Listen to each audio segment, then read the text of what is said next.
नमस्कार. ट्रेंडी व्लॉग्सच्या या रेसिपी व्लॉगमध्ये तुमचं खूप खूप मनापासून स्वागत आहे. आज मी इथं बनवलेले आहे मकर संक्रांत विशेष तिळाची वडी. इथे मी दोन वेगळ्या पद्धतीने तिळाची वडी बनवलेली आहे. एक गूळ वापरून बनवलेली आहे आणि दुसरी साखरेचा वापर करून तिळाची वडी बनवलेली आहे. त्यासाठी लागणारे साहित्य इथे मी 1 वाटी तीळ घेतलेली आहे. गावरान तीळचा वापर केलेला आहे. तिला स्वच्छ धुवून वाळवून घेतलेली आहे. आता 1 वाटी तीळसाठी इथे मी 1 वाटीच गूळचा वापर केलेला आहे. गूळसुद्धा ऑर्गेनिक आपला जो साधा गूळ असतो तोच वापरलेला आहे. 1 चमचाभर तूप, चिमूटभर सोडा आणि 2 ते 3 चमचे सारखं पाणी घेतलेलं आहे. सगळ्यात आधी आपल्याला तिळाची वडी ज्यावर करायची आहे त्याला आपण तुपाने ग्रीस करून घ्यायचं आहे. इथे मी पोळपाटावरच जी वडी आहे ती थापणार आहे. म्हणजे आता पोळपाटला मी ग्रीस करून घेते आहे.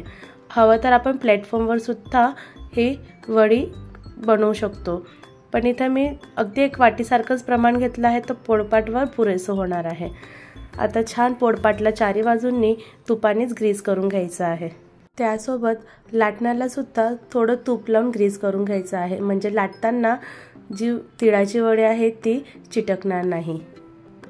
आता लाटणं ग्रीस झाल्यानंतर इथे मी एका जाड तळाच्या पॅनमध्ये तीळ भाजून घेतलेले आहे. तीळ भाजताना गॅसची फ्लेम मंदच राहू द्यायची आहे.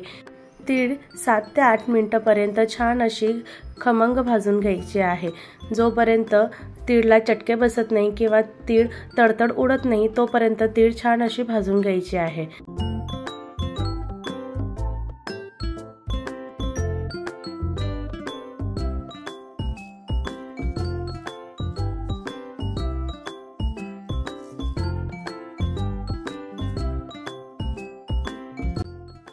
तुम्ही इथं बघू शकताय की तीळ छान असे तडतड उडायला लागलेले आहे, म्हणजेच आपली तीळ भाजून तयार आहे. आता ही तीळला एका ताटामध्ये गार करायला ठेवायची आहे. आता गरम झालेल्या त्याच पॅनमध्ये 1 वाटीभर तूप जे आपण घेतलेलं आहे ते टाकायचं आहे आणि त्यामध्ये अगदी 2 चमचे सारखं पाणी टाकायचं आहे. पाणीचा वापर जास्त करायचा नाही आहे. छान असे गुळाचे खडे चमच्यानेच असे फोडून घ्यायचे आहे, म्हणजे गूळ वितळताना पटकन वितळणार आणि आपला जो गुळाचा पाक आहे तो सुद्धा पटकन तयार होतो. हवं तर गूळ किसणीने बारीक किसून घेतला तरीही चालतो. इथे गुळाला असे बुडबुडे यायला लागलेले आहे, म्हणजे जो गूळ आहे तो पूर्णपणे वितळून गेलेला आहे. आता आपल्याला गूळ चेक करायचा आहे की गुळाचा पाक तयार झालेला आहे की नाही. इथे मी एका वाटीमध्ये पाणी घेतलेलं आहे, पण गुळाचा जो पाक आहे तो अजूनही नरम आहे. तर आपल्याला 3 ते 4 मिनिटं गुळाचा पाक छान असा शिजू द्यायचा आहे आणि गॅसची फ्लेम मंदच राहू द्यायची आहे. आता हा गूळ आपण 3 ते 4 मिनिटांनंतर पुन्हा चेक करायचा आहे की पाकाची पक्की गोडी तयार होते की नाही. इथे मी आता पुन्हा चेक करते आहे. इथे मी एका वाटीमध्ये पुन्हा पाणी घेतलेलं आहे आणि 1 ते 2 थेंब पाकाचे टाकलेले आहे. आता ही जी पक्की गोडी तयार झालेली आहे. आता तुम्ही बघू शकताय की जी गोडी आहे गुळाच्या पाकाची ती तुटताना जास्त स्ट्रेचने होते, अगदी लगेच सहजपणे तुटते.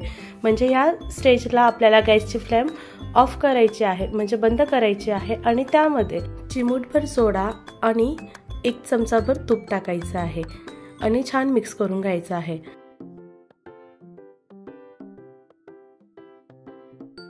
ही प्रोसेस पटापट करायची आहे. त्यामध्ये भाजलेली तीळ टाकायची आणि पटकन ते छान असं मिक्स करून घ्यायचं आहे आणि पोळपाटावर टाकायचं आहे. ग्रीस केलेल्या पोळपाटावर हे मिश्रण पटकन टाकायचं नाही, तर जे मिश्रण आहे ते कोरडं होऊन जातं. मिश्रण छान असं लाटण्याने लाटून घ्यायचं आहे. इथे मी जास्त बारीक किंवा जास्त जाड लाटलेलं नाही आहे, अगदी मिडियम आकारामध्येच लाटलेलं आहे. आता तुम्ही बघू शकता की लाटण्याला तूप लावल्यामुळे बिलकुल पण जे मिश्रण आहे ते लाटण्याला चिटकत नाही आहे. छान गरम असतानाच त्याचे काप करून घ्यायचे आहे. इथे मी फक्त गार्निशिंगसाठी थोडे पिस्ता टाकलेले आहे. गरम असताना छान असे काप केले की ते गार झाल्यानंतर त्या शेपमध्येच ती वडी तयार होते. आता 5 ते 10 मिनिटं याला गार होऊ देते, म्हणजे जी वडी आहे ती छान अशी त्या शेपमध्ये निघते. इथे मी फक्त सुरीच्या मदताने कॉर्नर काढून घेते आहे. तसं तर ते पोळपाटाला चिटकणार नाही, कारण की आपण पोळपाटाला तुपाने ग्रीस केलेलं आहे. एका उलटणीने ही वडी काढून घेतलेली आहे आणि ज्या आकारामध्ये आपण त्याला चौकोनी शेप दिलेला आहे त्या आकारामध्येच ती निघते आहे. तिळाची वडी किंवा तिळाची चिक्की बिलकुल पण कडक झालेली नाही। इथे मी तुम्हाला तोडून दाखवते, बिलकुल पण कडक नाही आहे, एकदम खुशखुशीत आणि कुरकुरीत अशी वडी झालेली आहे।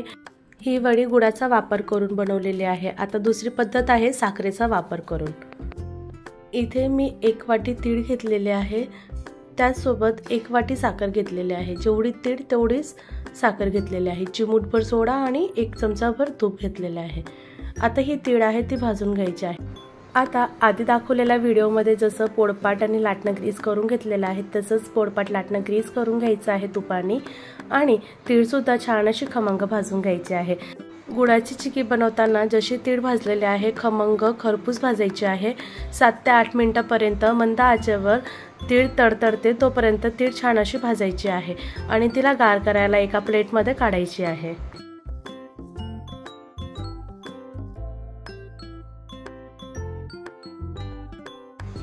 एक वाटी साखर जी आपण वडी बनवण्यासाठी घेतलेली आहे ती आता कढईमध्ये टाकायची आहे, पण कढईमध्ये त्यापूर्वी 1 चमची पाणी टाकायचं आहे।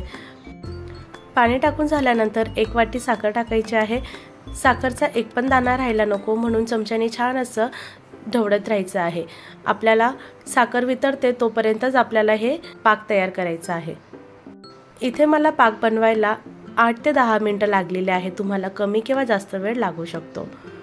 तुम्ही जर माझ्या चॅनलला नवीन असणार तर चॅनलला सबस्क्राइब करायला विसरू नका आणि बेल आयकॉन सुद्धा प्रेस करा, म्हणजे तुम्हाला माझे नवीन व्हिडिओचे नोटिफिकेशन येणार।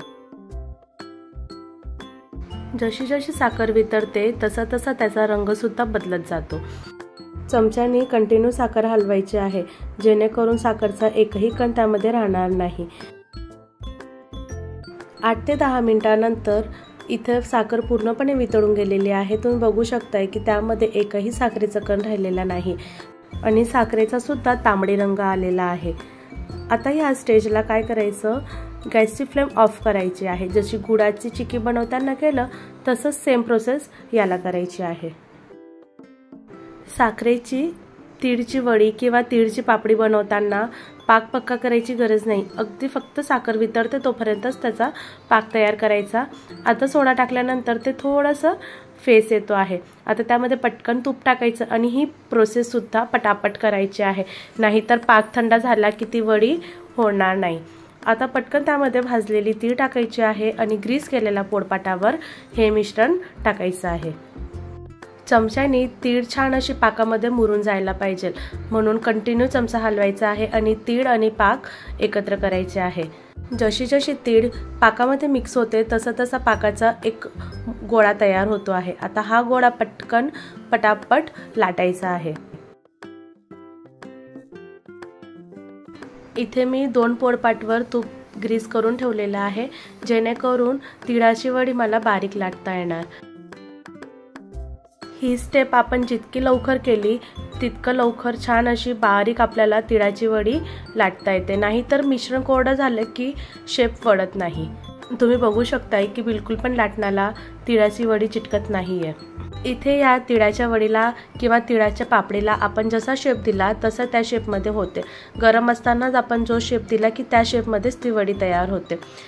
इथे मी बाकीच्या गोल शेपमध्ये करते आहे आणि नाही जरी आपण त्याला शेप दिला तरीही ती तोडून तोडून खायला खूप छान लागते, म्हणून शेपचं टेन्शन घ्यायचं नाही, अशीच बारीक लाटायची आणि आपण तुकडे केले की तसेही चालतं। आता दुसऱ्या पोळपाटावरची सुद्धा मी सेम प्रकारे लाटून घेणार आहे। हे सुद्धा 5 ते 10 मिनिटं गार होऊ द्यायची आहे, म्हणजे छान अशी आपली तिळाची वडी तयार होईल। आता इथं बघा मी गोल शेपमध्ये दिलेलं होतं म्हणून त्या शेपमध्येच ही वडी तयार होते। ही वडी बिलकुल पण कडक होत नाही, छान कुरकुरीत येते। अशा प्रकारे मी सगळ्या वड्या तयार करून काढून घेते आहे।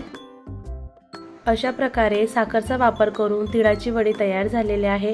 हिला आपण तिळाची पापडी सुद्धा म्हणू शकतो, कारण की एकदम बारीक अशी तिळाची पापडी तयार झालेली आहे। अगदी कमी वेळामध्ये ही तिळाची वडी बनून तयार होते। आता ह्या दोघं प्रकारच्या वड्या तुम्ही ही ट्राय करा आणि व्हिडिओ कसा वाटला नक्की मला कमेंट करून सांगा। तिळाची चिक्की किंवा तिळाची वडी बनवताना चिमूटभर सोडा टाकला ना तर बिलकुल पण आपली जी तिळाची वडी आहे ती दगडासारखी होत नाही। आणि तुपाचा सुद्धा वापर करायचा।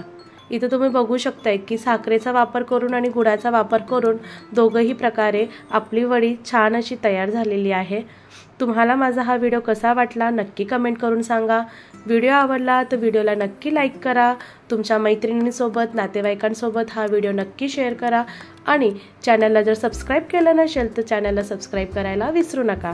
इथे मी तुम्हाला दाखवते की दोघंही वड्या छान अशा खुशखुशीत झालेल्या आहे। बाहेरून कुरकुरीत दिसतात आणि छान आतून खायला खुशखुशीत लागतात।